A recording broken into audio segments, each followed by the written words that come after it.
Hello everyone, myself Dr. Mandakini, M&M Hospital, Hajipur and Mahua. Very welcome in the second trimester video pregnancy series का। ये second trimester का video है। इससे पहले हमने first trimester के 2 पार्ट में वीडियो बनाए थे। तो आइए हम बात करते हैं सेकेंड ट्राइमेस्टर में। तो सबसे पहले तो बहुत बहुत कॉन्ग्रेचुलेशंस ऑल द ममीज जो कि सेकेंड ट्राइमेस्टर में इंटर कर चुकी हैं। सारा जो भी बैड सिम्टम्स था, फटीग, नोजिया, वोमिटिंग, बहुत खाने का मन नहीं करना, काम करने का मन नहीं करना, कुछ भी नहीं करना, गुस्सा आना, चिड़चिड़ापन, बहुत ज़्यादा उल्टी जैसा लगना या होना, ये सब कुछ जा चुका है। आप सेकेंड ट्राइमेस्टर में आ चुकी हैं और आपका जो बच्चा है वो एक लेमन साइज से एक ऑरेंज साइज का हो गया है।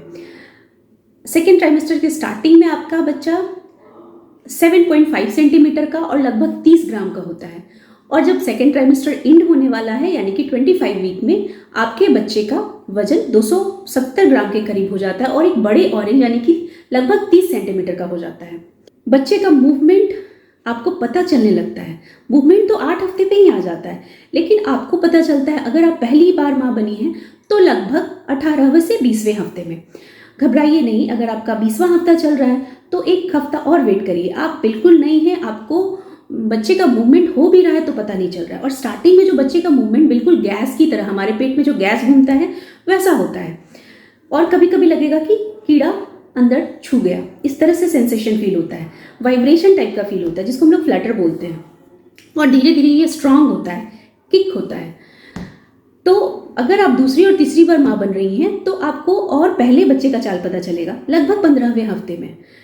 इसके अलावा आपके बच्चे का एक्टिविटी अंदर में क्या क्या हो रहा है, तो आपका बच्चा सक करने लगता है, आई ओपन करने लगता है, आपकी बातों को सुनने लगता है, और एक छोटा ह्यूमन टॉय की तरह हो जाता है, यानी कि उसकी पूरी बनावट तैयार होती है सेकेंड ट्राइमेस्टर में। लगभग 18 हफ्ते में बच्चा पूरी तरह बन जाता है। इसके अलावा और भी अच्छी अच्छी बातें करें तो इसी समय आपका बेबी बम निकलता है। जब आप पहली बार माँ बनती हैं तो आप बहुत घबराई रहती हैं कि मेरा 13वां हफ्ता आ गया, मेरी पहली तिमाही खत्म हो गई, लेकिन मेरा वजन तो घट गया है। तो हाँ, क्योंकि आपने 3 महीने तो अच्छे से खाया ही नहीं, आपके नोजिया और वोमिटिंग आपको इतना परेशान कर रहे थे। तो अब समय आ गया है कि आप अपना डाइट अच्छा रखें। तो पहले तो आपने अभी खाना शुरू किया है तो आपका वजन पहले मेंटेन होगा, यानी कि प्री प्रेगनेंसी वेट आपका आएगा, और इसके बाद फिर आप धीरे धीरे वेट गेन करेंगी और लगभग 2 से 2.5 किलो पर महीने आपका वजन बढ़ेगा। मैंने पिछले वीडियो में बहुत ही जोर दिया था ब्रशिंग पे कि आपको सुबह का ब्रश नहीं करना, आपको नाइट में ब्रश करना है और सुबह में 2 नाश्ता के बाद ब्रश करना है। बट अब वो टाइम आ गया है कि आप सुबह उठिए, ब्रश करिए और आराम से अच्छे से नाश्ता करिए। लेकिन अभी भी आपको स्मॉल और फ्रीक्वेंट मील लेना है। हाँ, आप सुबह आपके चॉइस का मिल्क हो सकता है, बट बेटर है कि आप फ्रूट्स को अवॉइड करिए, क्योंकि जो प्रेगनेंसी का जो टाइम ही होता है ना, उसमें गैस्ट्राइटिस अपने आप बहुत बढ़ता है हार्मोन के बदलाव के कारण। तो इस समय हम लोग पेशेंट को बोलते हैं कि सुबह फ्रूट्स लेने से आपका गैस्ट्राइटिस और बढ़ेगा, तो आप दिन में फ्रूट्स लीजिए। बट आपका डाइट स्मॉल फ्रीक्वेंट मील होना चाहिए। हर थोड़ी देर पे आपको खाना खाना है, क्योंकि अंदर में ना पूरा काम चल रहा है, बच्चे का डेवलपमेंट कंटिन्यू चलता रहता है। आपको पहले से ज़्यादा एक्टिव हो जाना है।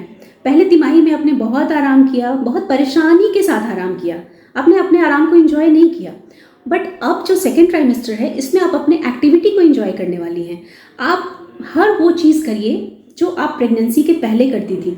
अपनी एक्टिविटी को बढ़ाइए। अगर आप योगा करती थी, वॉकिंग करती थी, एक्सरसाइज करती थी, तो वो सब कुछ करना है, बट धीरे धीरे आराम से, और एक गुड पेयर ऑफ शूज़ के साथ, ताकि आप अनबैलेंस ना हो। क्योंकि इस समय थोड़ा सा बॉडी का पोस्चर ऐसा होता है कि अनबैलेंस होने का डर होता है।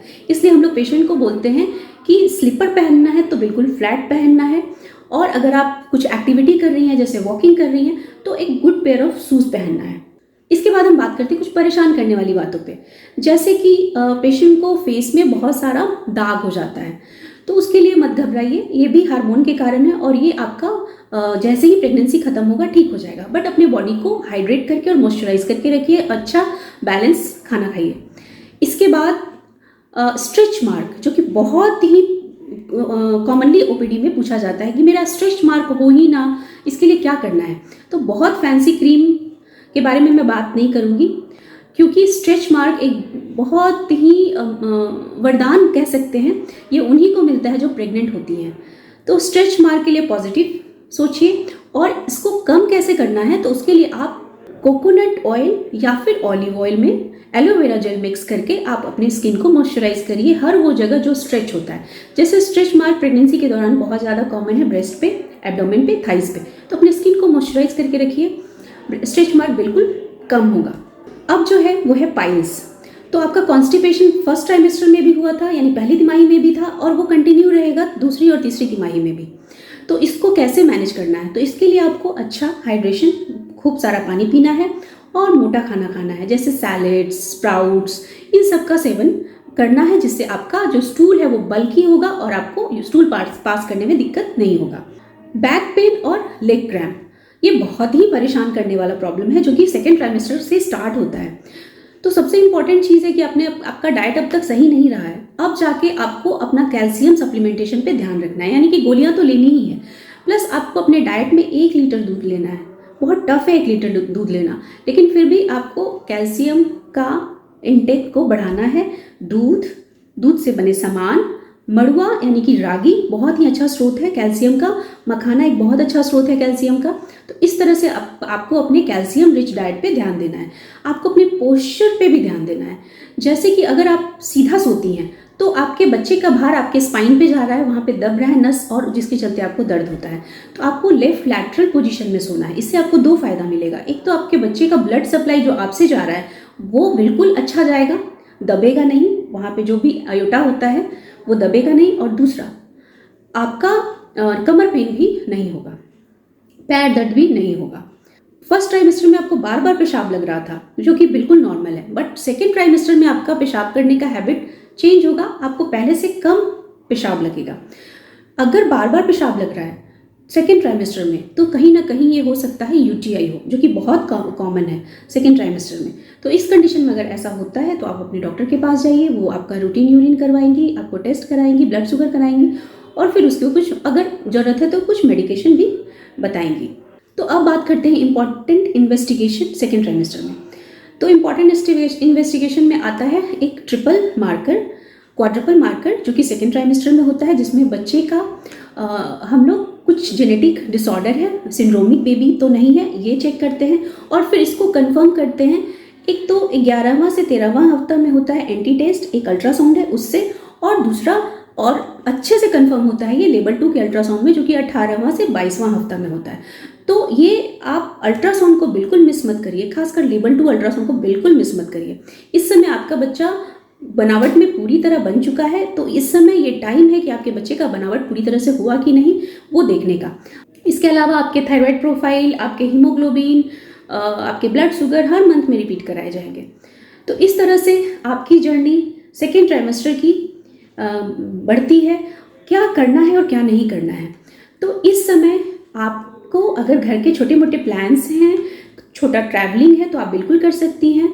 अगर आप हस्बैंड के साथ इंटरकोर्स आप कर सकती हैं। अगर कोई सर्जिकल इंटरवेंशन की ज़रूरत होती है, जैसे कभी कभी पेशेंट को सिस्ट होता है, अपेंडिसाइटिस होता है, और कभी कभी गॉल ब्लैडर स्टोन होता है, तो उस कंडीशन में अगर सर्जरी की ज़रूरत है, डेंटल केरीज है, तो ये सेकेंड ट्राइमेस्टर सबसे सेफ टाइम है जिसमें इस तरह का सर्जरी किया जाता है। तो इस तरह से हम फर्स्ट ट्राइमेस्टर जो कि टफ टाइम था उसको पार कर गए, सेकेंड ट्राइमेस्टर में आ गए, और ये बहुत ही खूबसूरत टाइम है आपके प्रेगनेंसी का। तो इसकी मेमोरी को आप कलेक्ट कर सकते हैं। आप अपने आप पे ध्यान रखिए, अपने डाइट पे, अपने आराम पे, आपको उतना ही रेस्ट भी लेना है। और अब फिर हम नेक्स्ट वीडियो में बात करेंगे थर्ड ट्राइमेस्टर के बारे में। अगर आपको इस वीडियो से आपको जानकारी मिली हो, अच्छा लगता हो, तो अपने रिलेटिव्स को, अपने फ्रेंड्स को शेयर करिए और सपोर्ट करिए। Do like, share and subscribe. Thank you. Next मिलते हैं थर्ड ट्राइमेस्टर के वीडियो में।